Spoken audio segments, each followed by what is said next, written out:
در حق وان انسانان دا پرینچک لنگ کۆمەلە شێخ سعید لە دژی ڕاکردنە ناوێ شێخ سعید و سەید ڕزا داخوێنیەکتان و پارتیە وەتان و سەرۆکێ پارتیە دۆغ و پەرینچەیەک شەرمەزارکردن. نەویە شێخ سعید و ڕێوەبەرێ کۆمەلێ کاسم فرات دەگەل ئەندامên کۆمەلە شێخ سعید li taxa ofîsê daxuyaniyekdan. Kasım Fırat Doğu Perinçak şermeza kir û got ew dizanin ku xizmeta çi dike.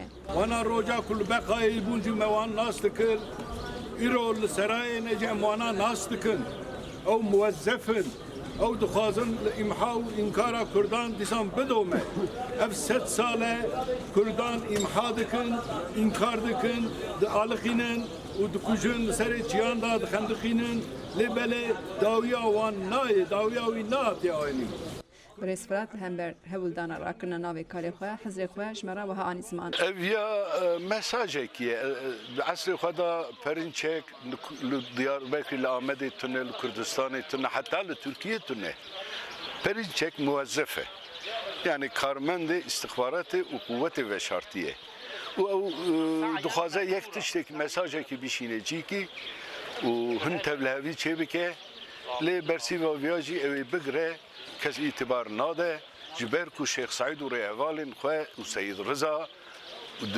dilê gel da çî girtine û li ser dawekî heq û ji bo azadiyê yek milletekî ji bo serxwebûna yek milletekî ji bo redda zulmê û heyata xwe dane canê xwe dane û xelkê wî jî milletê Kurd jî mümin hemû viyan dilê xwe da cî kirine û hetanê heyat hebe ew ê bidome ev ya em nalet lêtînin û red dikin muhtemelen em ê di hukûqê da jî takîb bikin ev ya tiştekî bede yani tiştekî nebaş e û em ya naletê lêtînin. کۆمەلە شێخ سعید بەریا مەهێکی کۆمیسیۆنا حقوقی ئاوا کرد و جێ گۆرە شێخ سعید و 46 هەوارên wî کشف bibe. Berdevkê Komîsyona Hukukê Emîn Aktar e. Ew jî beşdarê daxuyaniyê bû û li ser hewldana Partiya Vatan û Doğu Perinçek dibêje dixwazin di nav Türkan da li hember Kurdan nefretek çêkin.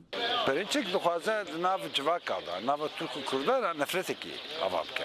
Yani nefretekî çi wa bi rastî ji Kurdan ama ji Türkan nefretekî li hember Kurda ava bike. Ji Kurda ava bike. Yek şev. Diya dixwaze ki naxwaze ji Kurda ra hafızekî were ava kin.